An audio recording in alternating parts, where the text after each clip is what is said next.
My name is Madeline Carter, and at 34, I learned what betrayal really feels like. In front of 200 guests at my sister's wedding, my father announced that I was giving away the one place I had built with my own blood and years of sacrifice. My $5 million Malibu oceanfront mansion. The ballroom filled with applause, my sister cried her perfect tears, and when I stood up to say no, my father's hand struck my face so hard my diamond earring scattered across the marble floor. In that silence, as strangers whispered, "That's assault," I realized I wasn't just the outsider in my family. I was the daughter who would finally stop being silent. If you haven't subscribed to the channel yet, don't forget to hit subscribe, smash like button, and tell us in the comments where you're tuning in from. The ballroom was draped in white roses and golden light from chandeliers that sparkled overhead. 200 guests sat at round tables covered in linen glasses of champagne in their hands, smiles frozen as they watched my younger sister Eleanor glide across the room in her wedding gown. She was 29, the bride everyone adored, glowing with the kind of praise that had followed her since childhood. At her side stood Daniel Miller, her new husband, looking every bit the picture of satisfaction. I sat near the front, my navy silk dress crisp against the chair, my hands resting on my lap. I'd contributed $70,000 to make this day possible, arranged connections so the event would be featured in a bridal magazine, but no one here cared to mention that. To them, I was just Madeline, the older sister who was always too career-driven, too independent, too different. Then my father, Robert Carter, 62, and still projecting the confidence of a CEO used to having the last word, stood at the podium. He held the microphone with one hand, his other raised in a gesture of pride. "Ladies and gentlemen," he said, his voice booming across the marble floor, "family means everything to us. Tonight, we have the privilege of giving Eleanor and Daniel something extraordinary. My daughter, Madeline, has graciously decided to gift them her oceanfront mansion in Malibu. It will be their wedding present, their home to begin a new life, their sanctuary for a perfect honeymoon." The applause erupted instantly, a thunderous wave of clapping and cheers. I saw people wiping tears, nodding approvingly, looking at me with admiration I hadn't earned. At least not for this. Eleanor pressed her hands to her chest in mock surprise, her lips trembling in an act she had practiced for years. She leaned against Daniel, who wrapped an arm around her shoulders and kissed her temple. For a second, I couldn't breathe. My oceanfront mansion. The place I had bought with my own money after years of working 80-hour weeks, flying red-eyes across continents, building a reputation no one in my family had ever bothered to recognize. It wasn't just property. It was proof that I existed outside of their narrow definition of success. And now, in front of 200 witnesses, my father had offered it away, as if it were his to give. I pushed my chair back slowly, the scrape of the legs cutting through the applause. The room grew quieter, a ripple of unease spreading as I stood. I lifted my chin, my voice clear enough to carry without a microphone. No one spoke to me about this. That mansion is mine. And I do not agree.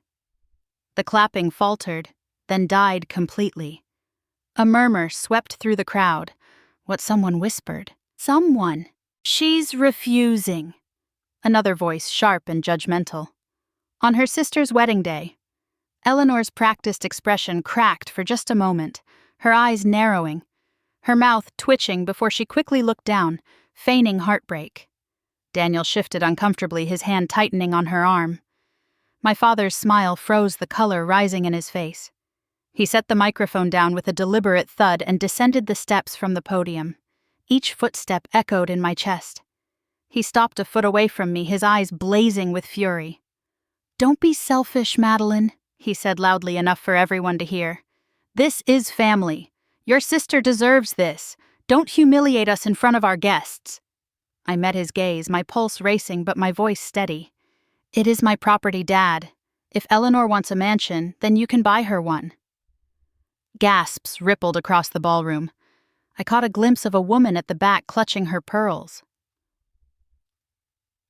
A photographer's camera clicked furiously, capturing every strained expression, every crack in the facade of our perfect family. And then it happened.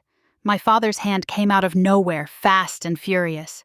The sound of his palm connecting with my cheek was so sharp it seemed to slice the air. My head snapped to the side, my earring tore free and skittered across the marble floor. The ballroom froze. You could have heard a pin drop. A man near the bar muttered under his breath, "That's assault." A woman at the front put her hand over her mouth. Children at the back stared wide-eyed, their chatter silenced. I stood there, the sting spreading across my face, hot and humiliating. But I did not cry. I did not flinch again. Slowly, deliberately, I straightened, smoothing the fabric of my dress. My heels clicked against the marble as I walked the few steps to retrieve my earring. I bent, picked it up, and carefully fastened it back in place, my fingers steady. When I turned back, my father was still glaring, his chest heaving. Eleanor's eyes shimmered with staged tears, and Patricia, my mother, looked away, as if she couldn't bear the scene. 200 guests held their breath. I lifted my chin, meeting my father's eyes with a calm he hadn't expected. Inside, my heart pounded, but I let the silence stretch, let the weight of what had just happened settle over everyone. I told myself one thing, the only thing that mattered in that moment: I would not let this slap define me. I would not let it bury me in shame. I inhaled slowly, the taste of iron in my mouth, the bright lights glaring down. The applause was gone, the music had stopped, and all that remained was the raw truth of what my family had just revealed to the world. And as I stood there, every pair of eyes fixed on me, I realized something with chilling clarity. This was only the beginning. I can still hear the crack of his hand against my cheek. But the truth is, that moment didn't start in that ballroom. It began years earlier in the quiet ways my family decided who mattered and who didn't. Growing up in the Carter household in Pasadena, it was clear from the start that my younger sister Eleanor was the favorite. My father Robert called her his princess. He bought her dolls imported from Europe, dressed her in pastel dresses, and treated her whims like royal decrees. When she wanted ballet lessons, he signed her up for the most expensive studio in town. When she asked for a horse at 15, he leased one without hesitation. She never heard the word no. I was different. I was the girl who preferred books over dolls, who spent afternoons at the library instead of the dance studio. I devoured biographies of scientists and CEOs, dreamed of traveling the world, imagined myself in corner offices instead of ballrooms. But every time I reached for something bigger, my father frowned. "You're too much like a boy," he would mutter when he caught me sketching business plans at the kitchen table. "Ambition doesn't look good on a young lady." My mother, Patricia, rarely defended me. She had a gentle smile and a soft voice, but she wielded them like weapons when she compared us. "Eleanor is sweet. She listens. She wants to be a teacher. You, Madeline, all you think about is work. What kind of man will ever want that Christmases and Thanksgivings were the worst?" My relatives would gather, the table overflowing with roast turkey and pies, and the conversation always seemed to turn toward me. Aunt Linda would tilt her head and sigh. "Still no ring on that finger, Maddie." "Maybe you're too picky." Uncle George would chuckle. "Maybe she scares them off with all that talk about stocks and markets." Eleanor would sit beside me, twirling her hair, flashing her engagement ring from Daniel years later, soaking in the admiration. And every time someone praised her, it came with an unspoken jab at me. The truth is, I learned to swallow it. I learned to lower my gaze, to push food around my plate, to excuse myself early so they could gossip without me there. I would climb the stairs to my room, shut the door, and pour all that hurt into my notebooks. I made lists of goals: graduate early, land an internship, move to New York, prove them wrong. But even as I achieved those things, I remained invisible at home. I remember one Thanksgiving in my early 20s. I had just been promoted at a financial firm in Manhattan. I flew back to California proud, carrying stories of late nights at the office, deals I had helped close. I wanted desperately for them to ask, for my father to say, "We're proud of you," for my mother to brag to her sisters. Instead, as we sat down to dinner, my father raised his glass and said, To Eleanor, who just got her teaching credential, "She's going to be such a blessing to her students." Cheers filled the room, glasses clinked, and my name was never spoken. Later that night, as I washed dishes in the kitchen, Eleanor slipped in. She was glowing with pride. "Don't look so down, Maddie," she said. "Not everyone can be the star. You have your career thing. I have the family." I wanted to scream at her to tell her my career was more than a thing, that I was building something tangible. Instead, I dried my hands, walked upstairs, and buried myself in emails until 2 in the morning. That was my pattern. Silence at home, fire at work. Every slight became fuel. Every dismissive laugh from my father, every comment from my mother about me being too independent, every holiday where my chair at the table felt like a punishment. I turned it into drive. By the time I was 30, I had already out-earned both my parents combined, though they didn't know it. I could have told them, but I didn't. Some part of me understood that no matter what I achieved, they would never see me the way I longed for them to.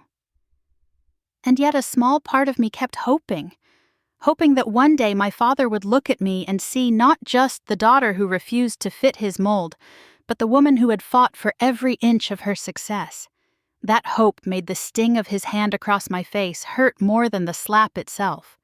Because deep down, I had always known where I stood in my family. That night in the ballroom only made it undeniable. I was the outsider, the daughter who would never be enough, and the only way I had ever survived was by turning their rejection into resolve. That's why, as I stood in the Grand Harbor Hotel with the eyes of 200 people on me, I didn't collapse. I didn't run. I remembered every Christmas table, every comparison, every time I'd been reminded I wasn't the princess. And I understood with absolute clarity that the slap was not the beginning of my humiliation. It was the end of my silence.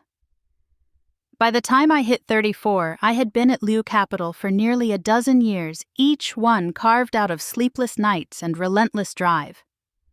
I started in 2010, fresh out of business school, as an entry-level analyst in a cramped New York office, where the lights never seemed to go off.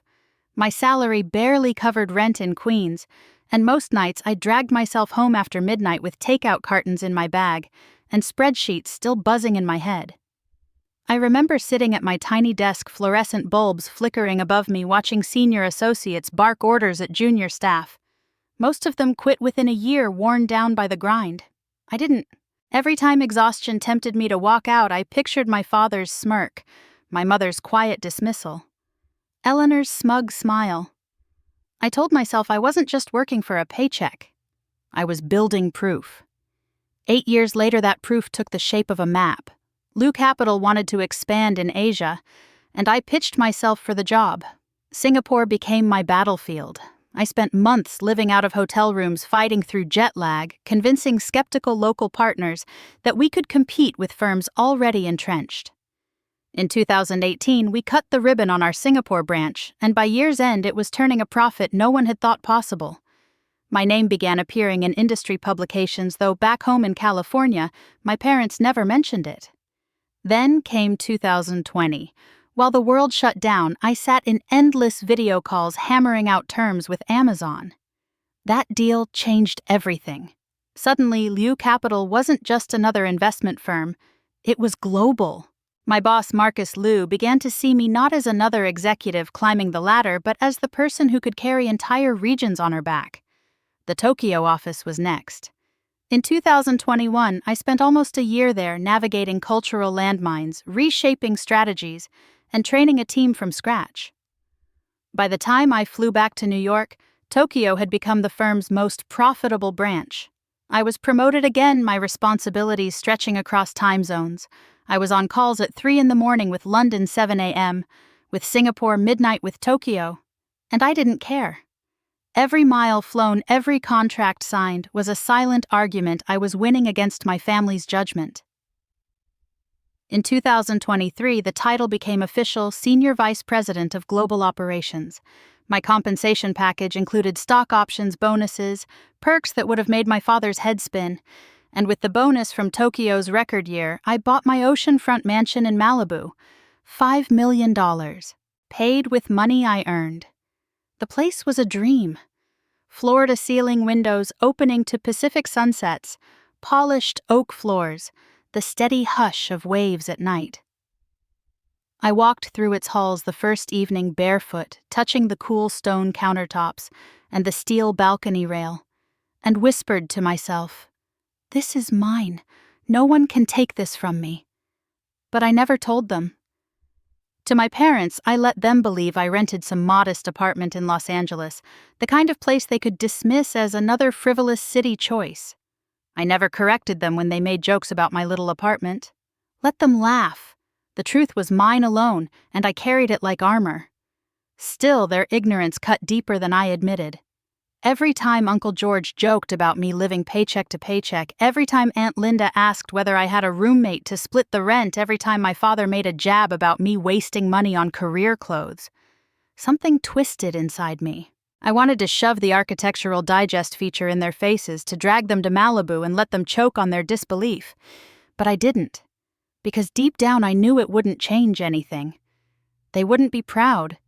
They wouldn't clap for me the way they did for Eleanor when she got her teaching certificate. At best, they would resent me more, so I kept my sanctuary to myself. I let it be the place where the sting of their words couldn't reach me. I filled it with silence and light, and the satisfaction that I had built something entirely without them. And yet, standing in that ballroom on Eleanor's wedding day, the mansion became the weapon they tried to turn against me. To them, it was never proof of my independence, never a testament to the years I bled for my career. It was simply something they believed could be handed over to make Eleanor's life more comfortable. They didn't ask. They didn't care.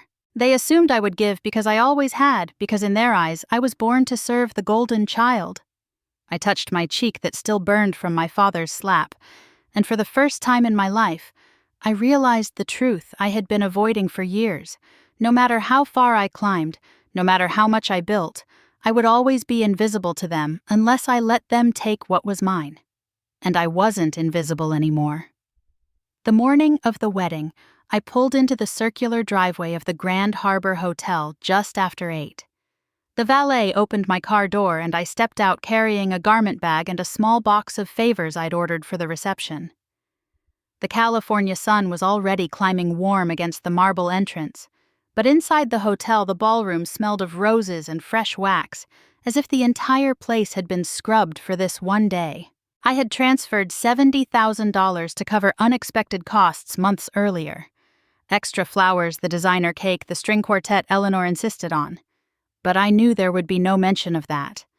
No quiet thank you, no nod of appreciation. My money was invisible the same way I had always been. Inside, the place buzzed with activity. Waiters carried trays of glasses, decorators adjusted drapery, and Eleanor's friends fluttered around her like attendants in some royal court.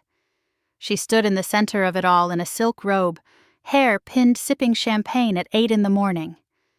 When she saw me, she smiled the kind of smile that never touched her eyes. "You're late," she said, though I was right on time. "I'm here now," I replied evenly, setting the box of favors on a table. My father was across the room, speaking loudly enough for everyone to hear. "Doesn't she look stunning? My little princess more radiant than ever?" "Ma tata mai." He clasped Eleanor's hands dramatically, then turned his eyes on me. His gaze lingered on my navy dress, sleek and professional. "You," he said, voice edged with disdain. "Couldn't you have chosen something more feminine? You look like you're heading to a board meeting, not your sister's wedding." A few people laughed softly, polite and cruel at once. I smoothed the silk fabric, lifted my chin, and said nothing. My mother appeared at his side, brushing an invisible speck from his suit jacket. "Robert, don't start," she murmured, though she didn't look at me. Aunt Linda drifted over. Her voice pitched just low enough to sound conspiratorial. "She's 34 now and still no husband. Poor thing." Uncle George joined her, chuckling. "She's too picky. Or maybe too difficult. That's why she'll never settle down." The words slid across me like ice water. I'd heard them all before. Every holiday, every reunion, every gathering where my worth was measured against Eleanor's charm. I pressed my lips together, focusing on the centerpiece I was adjusting, as though perfect symmetry in the flowers could shield me from their judgment. Then, from across the room, I heard a familiar sound, the artificial shutter click of a phone camera. I turned in time to see my cousin Chloe, 25, and perpetually chasing followers, holding her phone at just the right angle to capture me in the background. She grinned into the camera. Behind the scenes, with the powerful sister who's still single, she whispered, certain her followers would eat it up. I felt my stomach tighten, but I refused to give her the satisfaction of reacting. I moved to another table, my heels clicking against the marble, and busied myself with arranging place cards. In the middle of the noise, my phone buzzed in my clutch. I pulled it out discreetly, my breath catching when I saw the message. It was from the concierge at my Malibu home reminder delivery scheduled tomorrow at 10 a.m. to Oceanfront property. For a moment, I stared at the words, the reality of what that message represented. A $5 million mansion, my sanctuary by the sea, the life I had built without any of them. Here in this ballroom where people mocked me, they still believed I lived in some cramped apartment. They had no idea. I slipped the phone back into my bag, my face neutral. That secret was mine, and I intended to keep it that way. As I lifted my eyes again, I caught Eleanor watching me. She tilted her head, the corners of her lips curving into a smile that was both smug and knowing. It was the kind of smile that said she believed she held the upper hand, that she was in on a game I hadn't yet discovered.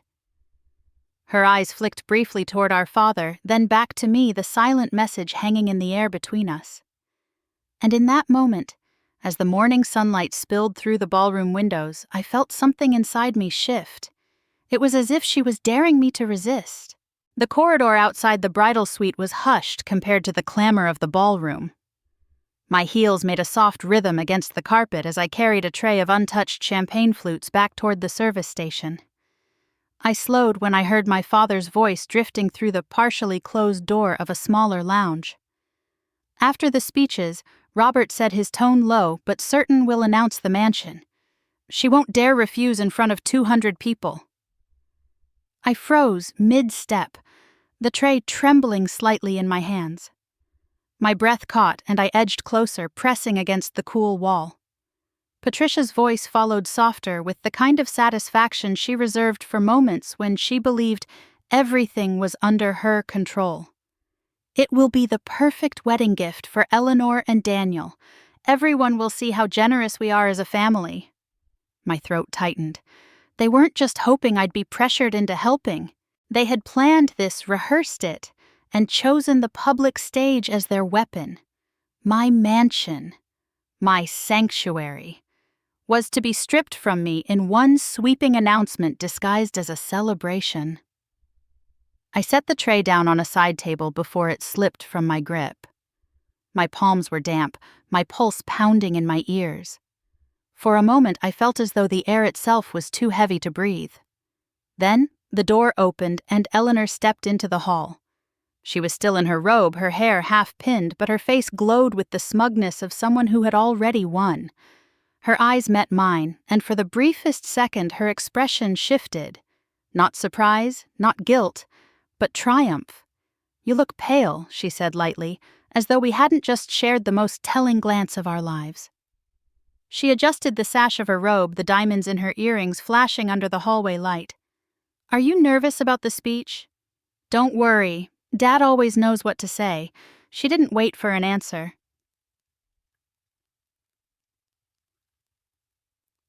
She drifted down the hall, humming under her breath, her shoulders squared with the confidence of someone assured that every detail had been arranged to her benefit. I stood, rooted hands balled into fists at my sides. The sting of the slap from earlier in the ballroom burned fresh in my memory, but this revelation cut deeper. They hadn't acted in the heat of the moment. They had plotted, strategized, chosen humiliation as their method of control. For years I had allowed them to see me as the dutiful daughter, the backup plan, the reliable source when money was tight. They assumed my success belonged to them, that my sacrifices were family obligations that I would always cave. But not this time. I straightened, pushing my shoulders back. The fear that had coiled in my stomach was replaced with something sharper, heavier. Resolve. If they thought they could corner me in front of 200 people, they didn't know the woman they had raised in the shadows of their favoritism. I turned back toward the ballroom, the distant sound of music and chatter pulling me forward. The guests were laughing, sipping champagne, oblivious to the storm brewing behind the scenes. My father's voice carried faintly from the lounge again, though I didn't bother listening this time. I didn't need to. I knew the script, and for the first time in my life I was ready to break it. The band quieted, the chatter dimmed, and all eyes shifted toward the stage as my father took the microphone. His voice carried with that same manufactured warmth he used in boardrooms, the kind that made investors lean in and believe he held the world in his palm. "Ladies and gentlemen," Robert began, smiling broadly, "tonight is not only about celebrating the love between my daughter Eleanor and her wonderful new husband Daniel, but also about family. And in our family, we believe in giving everything we can for the happiness of our children." The audience clapped politely, leaning closer, expectant. He paused, looked down at Eleanor, then let his gaze sweep the room before landing on me. "That's why we are overjoyed to share that Madeline has graciously decided to gift her oceanfront mansion in Malibu to Eleanor and Daniel. A home to start their new life, a place to build their dreams together." The ballroom erupted in applause. Some people even stood clapping as though witnessing a fairy tale. Eleanor covered her face with her hands in feigned shock, tears pricking her eyes as Daniel kissed her forehead. Cameras flashed. I sat frozen for a beat, my stomach clenching. They had done exactly what they'd promised, cornered me under chandeliers and champagne flutes, banking on my silence. The clapping slowed as I pushed my chair back, the scrape of wood against marble, drawing heads toward me. My pulse thundered, but my voice came out steady, sharp enough to cut through the room. "There has been no such agreement," I said clearly. "The Malibu property is mine legally and entirely, and I do not consent to this." A stunned silence dropped for a second, then whispers rippled like a wave. "She's refusing," someone hissed. "How selfish on her sister's wedding day," another muttered. I caught sight of Aunt Linda leaning toward Uncle George, lips curled. "Told you she only cares about herself?" Robert's smile cracked. He set the microphone down with a hard clink and stepped forward, his jaw clenched. "Don't do this," he said through his teeth, though his voice carried enough to reach the guests. "You will not embarrass this family. You will give them the house. That's what family does." I rose to my feet, heart pounding, but body calm, as though years of being overlooked had prepared me for this precise moment. I squared my shoulders, locking eyes with him. Family doesn't ambush each other with lies. If Eleanor wants a mansion, then you can buy her one. Gasps rippled through the crowd louder than before. A woman at the front clutched her chest. A photographer's camera snapped relentlessly, capturing the split second where the air in the room shifted. Eleanor let out a choked sob, perfectly timed. "Madeline." "I thought you wanted me to be happy," she whimpered, mascara smudging just enough for sympathy.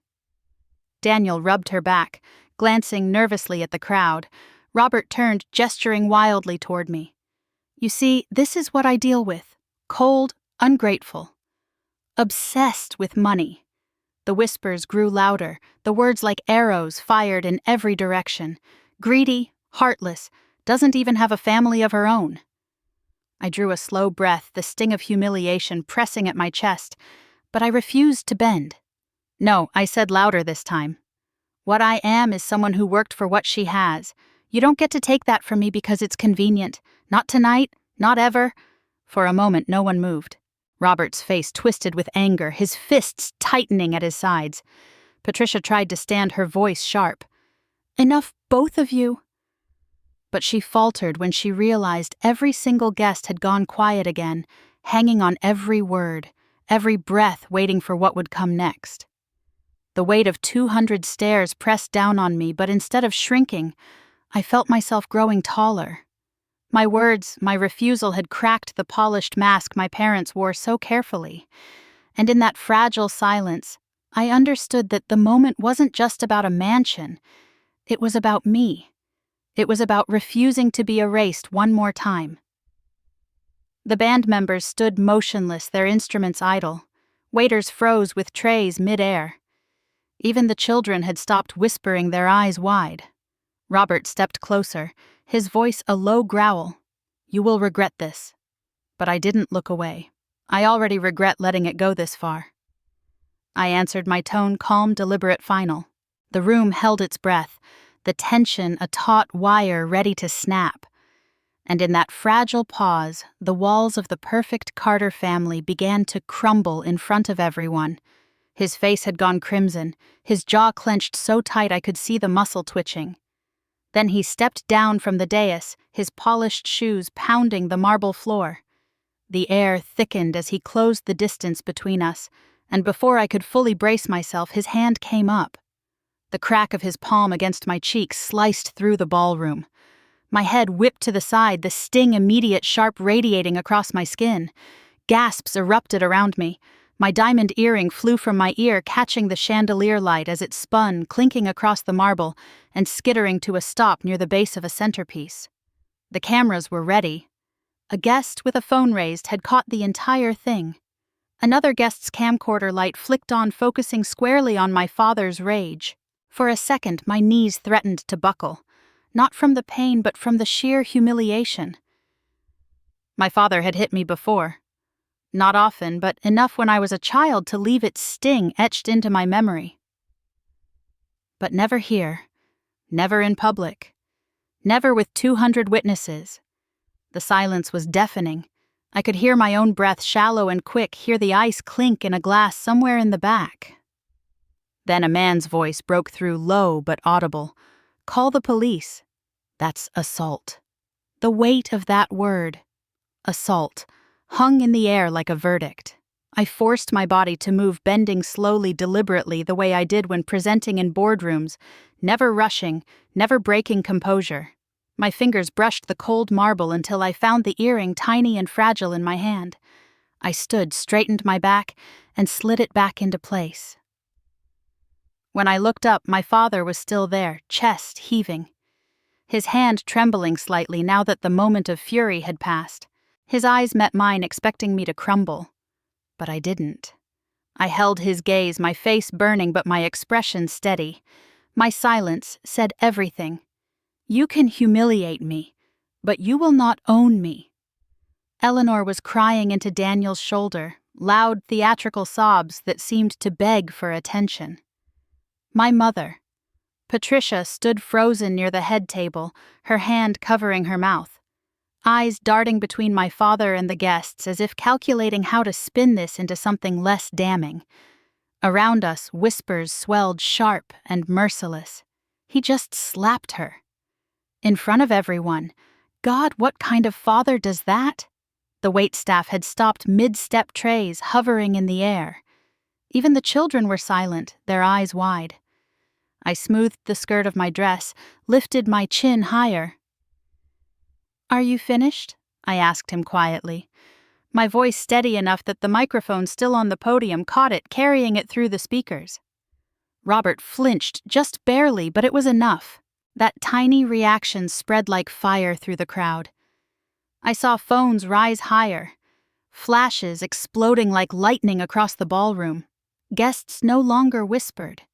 They recorded, they judged, they documented every detail. Daniel muttered something to Eleanor, but she only clung tighter, her sobs louder, her mascara streaking.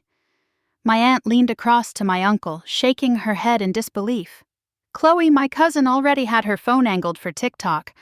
I could feel the tide turning, not in my favor exactly, but against him. The silence had morphed into something heavier. A collective realization that Robert Carter, the esteemed CEO, the man who loved to talk about family values, had just struck his eldest daughter in a ballroom full of witnesses. The humiliation wasn't mine anymore. It was his. I let the silence stretch, refusing to fill it. Every second that ticked by tightened the noose of shame around him. Not me. My cheek throbbed. My body hummed with adrenaline, but I stood tall. For the first time that night, I wasn't the one shrinking. The ballroom doors at the far end opened, a sliver of light spilling in as a few late arrivals peeked inside, confused by the frozen scene. And still no one moved. I drew in a long breath, my eyes never leaving my father's. He had wanted to make me small, to make me bend. Instead, he had revealed himself stripped bare before the very audience he wanted to impress. And in that unbearable stillness, I understood something with absolute clarity. The shift had already begun. From the corner of the room, I caught the faint red glow of a phone screen. Ryan Miller Daniels' younger brother was sitting at table 6 with his device propped against a champagne glass. His jaw was tight, eyes darting between me and my father, but the phone didn't waver. He was streaming. Across the aisle, my cousin Chloe had her own phone held high, angling for the perfect vertical shot. I saw the quick swipe of her thumb, the flash of a caption being typed. She mouthed something like "unbelievable" before hitting post. A hush still clung to the ballroom, but beyond these walls, the story had already escaped. Within minutes, phones buzzed on tables as guests started to receive notifications. Whispers of "it's online" rippled through the crowd. I felt the vibration in my own clutch. Sliding my phone out, I saw the flood of alerts, Twitter mentions, Instagram tags, even a text from a colleague in New York. Then one message stood out pinned at the top. Marcus Liu. I saw the live stream. "Do you need me to step in?" My breath caught. Marcus never wasted words, never reached out unless the stakes were high. The thought of him watching this train wreck in real time made my pulse race harder than the slap had. I typed back quickly under the tablecloth. "Not yet. Wait for my signal." I slipped the phone away, forcing myself to look calm, controlled, while inside the adrenaline roared. Around me, the tide of judgment shifted. On one screen near the bar, someone had pulled up the stream and the hashtag scrolling below it. "Stand with Madeline." The comments flashed like fire. Her father hit her in public. For property. "This is disgusting. Stay strong, girl. We see you. No family should treat their child like this." A guest gasped. "It's already got over 1,000 views." Chloe's phone chimed. She squealed softly, forgetting herself, and whispered to her friend, "It's going viral." My father hadn't noticed yet. He stood at the front of the room, fists still at his sides, face pale with the dawning realization of how badly he'd lost control. Patricia leaned into him, whispering furiously, her manicured hand clamped around his arm. Eleanor sat in her wedding gown, with mascara-streaked cheeks clinging to Daniel, while sneaking quick glances at the phones lighting up around the room. I straightened, letting my gaze sweep the guests. For years, their whispers had been my prison, about my choices, my relationships, my worth. But now, those same whispers were cutting in a different direction. They were no longer my burden. They were his. My cheeks still burned, but I barely felt it. I was too aware of the storm outside this ballroom, of the strangers who had already taken my side without even knowing me. The audience I had never asked for was suddenly mine. Another buzz. Another message from Marcus. "It's trending. Los Angeles Times reporters are already pinging me." "Your call, Maddie." I didn't reply yet. I closed my eyes for the briefest moment, letting the sounds of the room wash over me. Muffled conversations, camera shutters, the faint hum of strings, as the band tried to decide whether to start playing again. When I opened them, I knew. The very weapon my parents thought they could wield, public humiliation, had slipped from their hands. Social media had turned it against them. And for the first time, I wasn't just the invisible daughter anymore. I was the headline. The ballroom doors creaked open again, and I saw more guests pulling out their phones, more faces lit by the glow of screens. Somewhere in the distance, a waiter dropped a glass, the shatter echoing like punctuation. I didn't flinch. I stood tall, my spine straight, my voice silent but steady in the one message I had just typed and tucked away. Wait for my signal, because now I understood. This wasn't just family drama anymore, it was evidence. And evidence in the right hands was power. The ballroom doors swung open with a heavy thud cutting through the murmurs, and the nervous laughter of guests trying to fill the silence. Heads turned as Marcus Liu stepped inside, tall and composed in a tailored gray suit that caught the light of the chandeliers. Two attorneys followed at his sides, their briefcases in hand, their expressions flat and professional. My breath caught, though I had been expecting him. I had given him the signal. He was here now, and the weight of his presence shifted the entire room. Conversations died instantly. Even the band stopped mid-note. Marcus didn't rush. He strode across the marble floor with the calm authority of someone used to owning any room he entered. His eyes flicked once to me, steady and reassuring, before he turned to face my father at the head of the room. Robert Carter. Marcus said, his voice low, but carrying effortlessly. I think we need to clarify something for your guests. My father's face drained of color. Marcus, he stammered, what are you doing here? The attorneys flanked Marcus, pulling documents from their cases and laying them neatly on the head table. Pages rustled in the tense silence. Marcus didn't break eye contact with Robert. Madeline Carter is not simply your daughter, Marcus said, his tone sharp, precise. She is my senior vice president of global operations at Liu Capital. She oversees Asia-Pacific markets, has closed multi-million-dollar deals, and is one of the most valuable executives in our company. Gasps erupted around the room. I heard a woman whisper, "She works for Liu Capital." A man muttered, "That explains everything." My father shook his head violently. "You're lying. This is some stunt." Marcus's eyes narrowed. "No, Robert. The Malibu mansion you just attempted to gift without consent is not a frivolous piece of property. It was part of her compensation package, legally documented, traceable, and protected." He tapped one of the papers on the table. "Every square foot belongs to her. Not you? Not your younger daughter?" "Her!" Patricia broke, then her voice rising in a shrill cry. "You don't have the right to come into our family's celebration and dictate what we do. This is private business." Marcus turned his head slowly, his voice steady, calm but lethal. Private business ended the moment Robert struck his daughter in front of 200 witnesses with cameras rolling and a live stream that has already surpassed 20,000 viewers. He let the words hang in the air. That is not family business anymore. That is corporate misconduct, assault, and reputational damage of the highest order. The room broke into hushed chaos. Phones buzzed at tables. Guests whispered furiously, clutching their pearls, pulling out chairs as if the weight of what they were hearing was too much to carry while standing. Robert's jaw worked furiously, but no words came out. His hand clenched the back of his chair until his knuckles went white. Marcus gestured to the documents his attorneys had spread across the table. Page 47. Robert, the shareholder agreement. The clause about conduct unbecoming of leadership. Do you remember signing it 5 years ago? I watched as my father's face twisted, his eyes darting to the papers, though he didn't move to touch them. Marcus's voice rose slightly enough for the entire ballroom to hear. As a 40% shareholder of Carter & Co., I have the authority to call an emergency board meeting within 24 hours. And I assure you the board will see this live stream, this incident, and they will have no choice but to question your leadership. A collective gasp shuddered through the crowd. Eleanor let out another sob, but it sounded hollow now, an echo in the larger disaster unraveling around her. Daniel's hand on her shoulder looked less like support and more like restraint.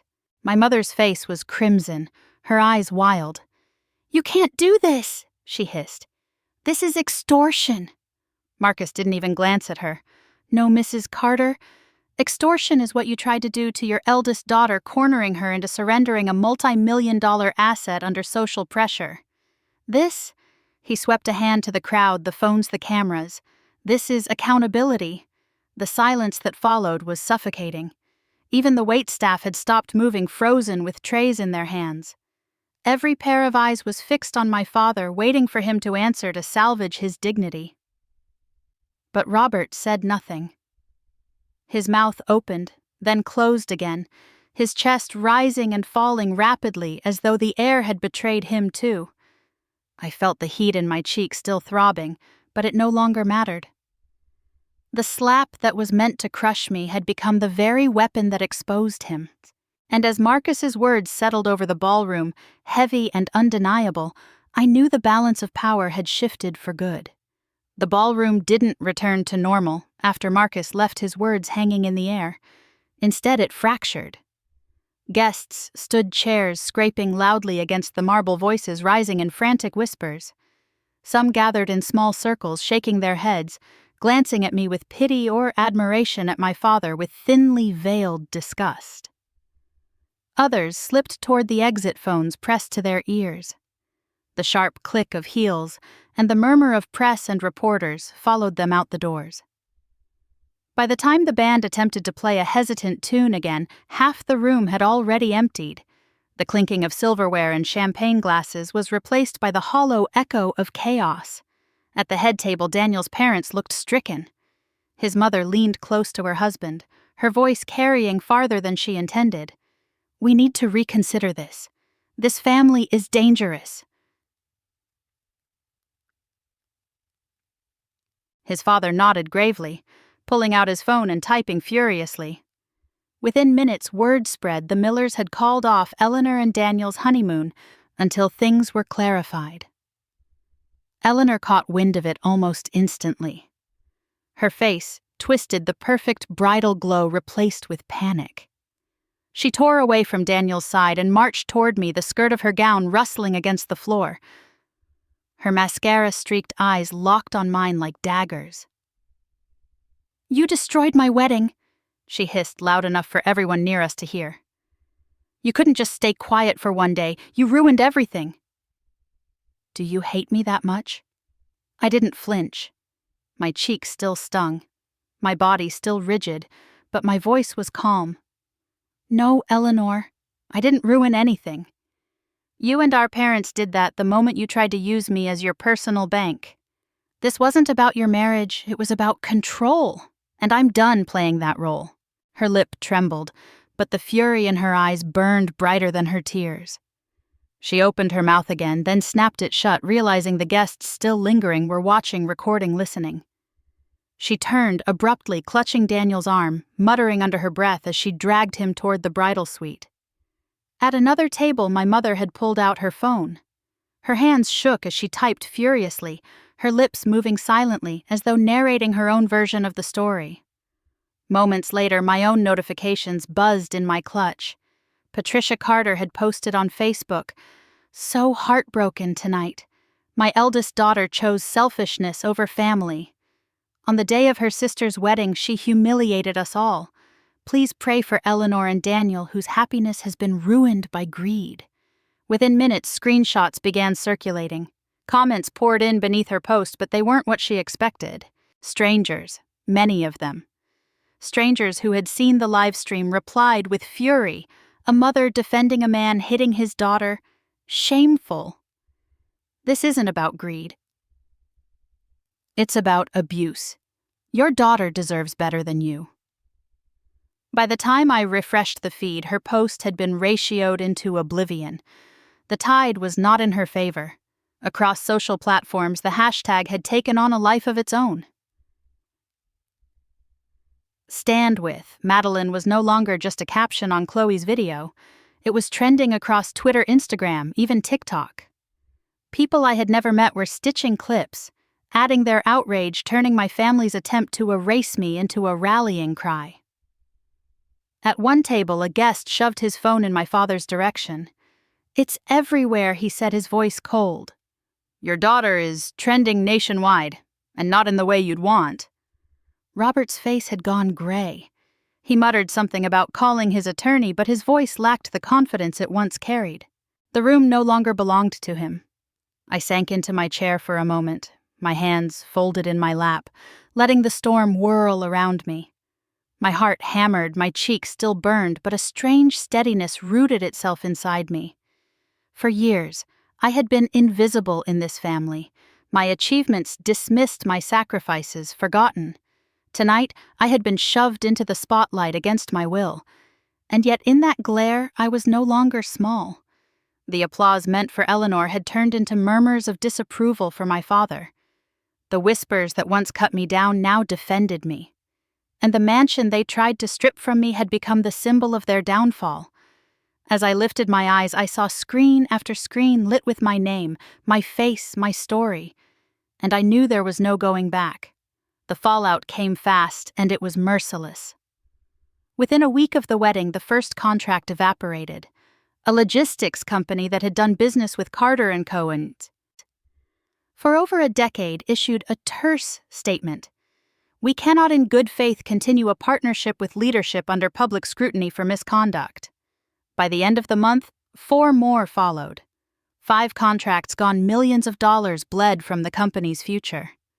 For years, my father had strutted through boardrooms untouchable, but the slap had stripped him bare. Videos replayed across social media news segments dissected the footage, and investors recoiled. In those 3 months, Carter & Co. lost tens of millions, not because of a failing market, but because its leader had failed as a man. Marcus didn't hesitate. He called an emergency meeting of the board, placing copies of the shareholder agreement in front of every director. I wasn't in the room, but he told me later how it went. The vote to remove my father wasn't close. Resign, Robert Marcus had said, or be forced out formally. By the end of that week, my father had stepped down, stripped of the power he had clung to for decades. Patricia tried to salvage their image, but every move backfired. She posted statements about family loyalty and a daughter's duty, only to be drowned out by thousands of comments, calling her complicit, cruel, toxic. Her reputation in Pasadena's tight social circles unraveled overnight. Women she once sipped champagne with at charity galas crossed the street to avoid her. Neighbors whispered. The same people who once envied her place in society now saw her as a cautionary tale. And Eleanor, my perfect sister, the bride who was supposed to have it all, found herself in counseling sessions she hadn't asked for. Daniel's parents insisted on it before they would let their son continue the marriage. In those sessions, her entitlement surfaced like oil on water. The questions broke her down. Why did she expect others to solve her problems? Why did she believe her sister owed her a mansion? Why couldn't she accept responsibility for her role in the scandal? Daniel held on for a while, but by the 2nd month, the cracks showed. He started sleeping at his parents' house. By the 3rd, he asked for a trial separation. Eleanor's sobs echoed through voicemail after voicemail. She left me, each one swinging from rage to desperation. I didn't answer. Meanwhile, my own life soared. At Lou Capital, the board recognized not only my record, but the way I had handled a public crisis. They promoted me formally to Senior Vice President of Global Operations. The salary jump was significant, the stock options life-altering. I was tasked with leading expansion into Latin America, another frontier for the company. Colleagues congratulated me, journalists requested interviews, and my name appeared on industry watch lists alongside leaders I had admired for years. At night in my Malibu mansion, I would stand at the balcony with the ocean wind whipping my hair and think about the contrast. My father, once the titan of Carter & Co., now hiding behind drawn curtains. My mother railing online but silenced in reality. My sister abandoned by the man she thought would worship her forever. And me, rising higher not because of them but in spite of them. One evening, after a 12-hour day of meetings, I came home to find my phone buzzing with a new message. The sender, Robert Carter. I'm sorry. I should never have done what I did. I lost my temper, I lost my judgment, and I lost more than I can count. Can we meet? Can we talk? Please. I stared at the words for a long time. This was the man who had humiliated me, dismissed me, treated me as less than for decades. Now, he wanted forgiveness, because the empire he built had crumbled in his hands. I typed 2 words and hit send. Too late. I set the phone down on the marble counter, walked out onto the balcony, and let the waves drown out everything else. 6 months later, I opened a glossy magazine and saw my own face smiling back at me. Forbes had chosen me for their 40 Under 40 list, naming me one of the rising global leaders in finance. The article praised my strategy in Asia, the expansion into Latin America, the resilience I had shown in the face of crisis. My name was no longer hidden behind the company I worked for. It was front and center. I set the magazine down on the marble counter of my kitchen and walked barefoot toward the sliding glass doors. The Malibu mansion gleamed in the afternoon sun, its windows open to the sound of waves rolling against the shore. The air smelled of salt and lavender from the garden I had planted myself. This place, once almost stolen from me, had become more than a house. It was proof that I had built something they could never take, proof that I could stand alone and still thrive. Every morning I brewed coffee and carried it to the balcony, the Pacific stretching endlessly in front of me. The silence was no longer empty. It was peace. I had filled it with my own laughter, with friends who came for dinners, with colleagues who respected me. Not once in those 6 months had I let my father or mother cross the threshold. Their names were permanently banned from the security list at the gate. News of them still reached me, carried through business channels, or whispered in emails. Carter & Company had been forced into restructuring. My father lived in quiet disgrace, rarely leaving the house. Patricia still clung to her online rants, posting daily about betrayal and family values. But each post was met with ridicule. Eleanor's marriage had collapsed within 4 months. Daniel filed for divorce, citing irreconcilable differences. She moved back in with my parents, her once bright future dimmed. Sometimes I thought about them. How quickly power and privilege had slipped through their fingers, how the pedestal they had built for Eleanor had crumbled under the weight of entitlement. But the anger I once carried no longer consumed me.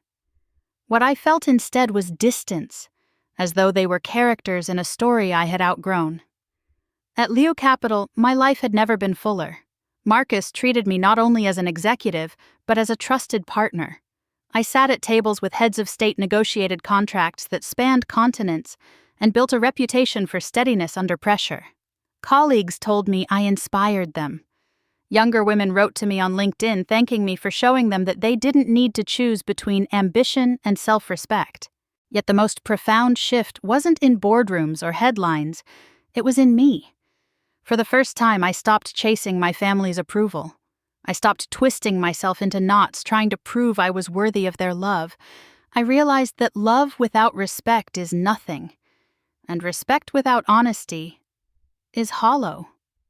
One evening, as the sun melted into the horizon, painting the sky orange and gold, I stood on my balcony and let the breeze wash over me.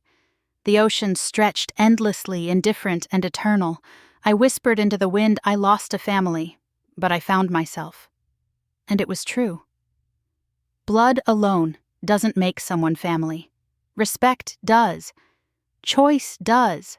The people who show up for you when you have nothing to give them, that's family. So here's what I know now. Success isn't something you owe to those who never believed in you. Peace isn't a gift they can grant or withhold. Both are yours to claim. If you've ever had to stand between family approval and your own dignity, know this: you are not alone. Your worth isn't measured by how much you sacrifice for people who refuse to see you. You are allowed to choose yourself. Tell me, what boundaries would you set if you finally chose your own peace? Share your thoughts. I want to hear your story, because together we prove that respect, not obligation, is what makes us whole.